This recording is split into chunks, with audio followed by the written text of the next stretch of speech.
he refuses to sell his assets to pay for his legal bills and his living expenses. That's how much of an ego Lenny has.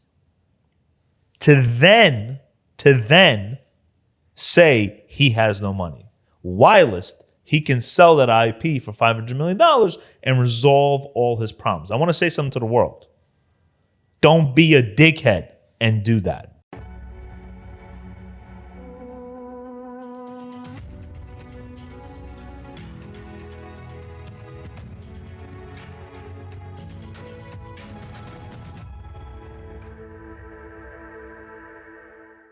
I want to talk about the liars, stealers, and cheaters that lie, steal, and cheat to themselves. Let me explain what that means.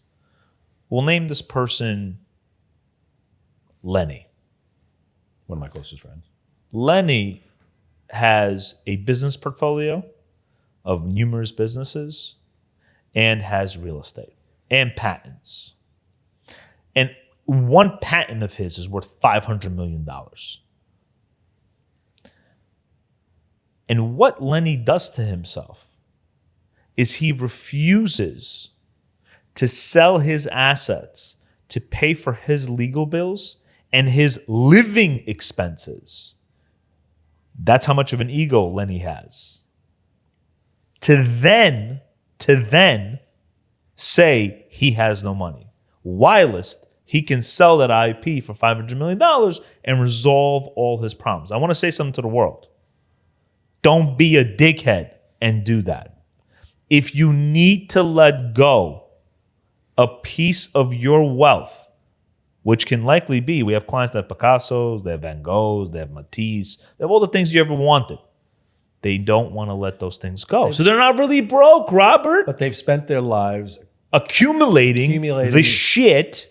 Right, and they don't want to let go of it to save what business. the fuck? But I don't know if look, on one hand, I agree with them where I don't want to say to them, sell a valuable personal asset of yours to save your business. So why to me, you I would calling us? recommend to them, get rid of the business, keep the asset. Well, you know figure out a way what? to protect themselves. Apparently, that's their choice, right? Yes. Sell your Matisse, sell your Andy Warhol, or try to reorganize your business. But what I don't appreciate about some of the clients out in the world in bankruptcy really makes my skin crawl, man, is they don't believe in the value of shedding their old skin to come into their new skin. I want to tell something to the people, okay?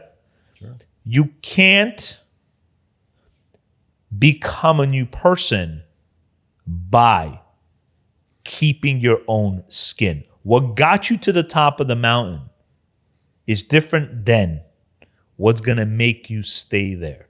And sometimes you got to go down. But when you're going down, you got to be a little lighter in your low. But people don't come to us to tell them to do that. They have to come to that conclusion. Our job as lawyers, more often than not, is to assist them in even bad decision making, if that's what they're going to do. And that's fucked up. I do hesitate sometimes to tell a client to take their own personal assets and dump it into a failed business because I hate putting more good money after bad. But I think if some people wanted to keep something, they have to take the leap and decide whether or not they're going to put the money But don't in. pretend you're fucking broke. Well, but that's what rich people do. That's what broke billionaires do. Yes.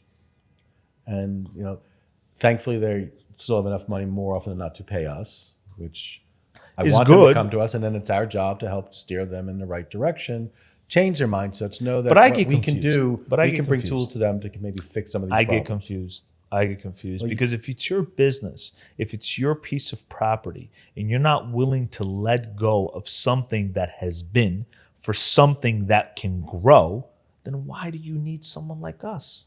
Well, they need someone like us because at the end of the day, somewhere along the road, a realization is going to come into place that they need a way out. And our job is to help them with the way out. I try to step back from clients in my experience. You've I don't helped me wanna with be, that. Well, I you've don't helped want me to with be involved in their decision making on how to live their lives. I want to be involved in the decision making on how to save their businesses. Can we talk about that one doctor that we represent? Sure. And for the audience, we'll obviously not mention this person's name. or what he does. We'll name him a physiatrist so that nobody can obviously know who he is. So he's a physiatrist, not really a physiatrist, but he's a physiatrist. And owns a 40,000 square foot establishment in Midtown, surgical facility, 15 types of surgeries, gastroenterology, urology, pathology, everything. He calls us, wanted to commit suicide. And here is the remarkable truth about bankruptcy. Bankruptcy steers you into involuntary thoughts. Now think about that for a second. There's voluntary thoughts and there's involuntary thoughts. Now, I have a cognitive psychology degree from Queens. So I've studied this a bit, okay? I've studied heroin and cocaine addiction in rats and parrots. Back, way, way back. I have a history degree from the University of Georgia. Very different background. But it's been instructive in my delegation of my discussions with my clients. And voluntary thoughts are, I want to go to the bathroom. I'd like to eat. Involuntary thoughts are those thoughts you cannot control. But involuntary thoughts really, truly come about when the mind is looking for a way out. And the most horrifying way to go is to kill yourself. Sure. Which I think our job, including with this client, is to a couple of them, get him to start few of them. thinking again about life, but also about this is business. Business doesn't mean the end of life.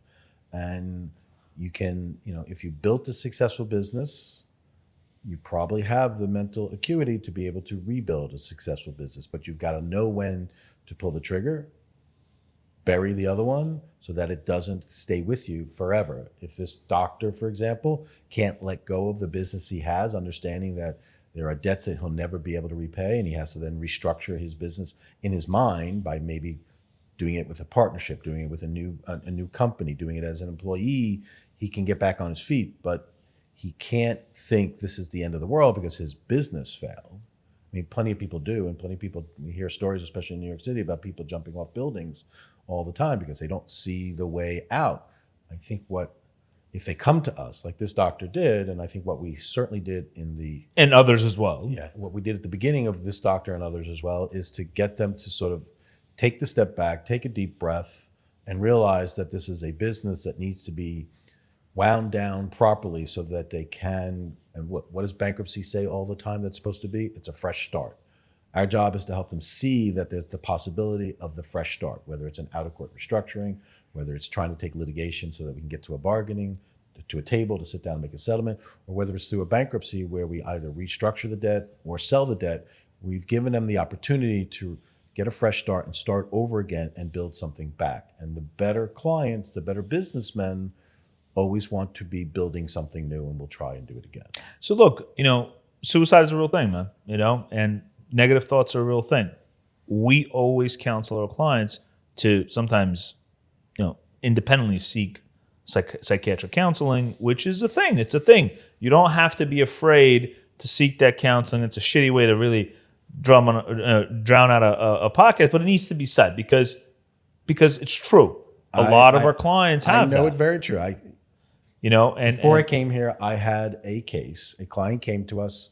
He was in distress. He had a family business that had been in the manufacturing of a product for 75 years.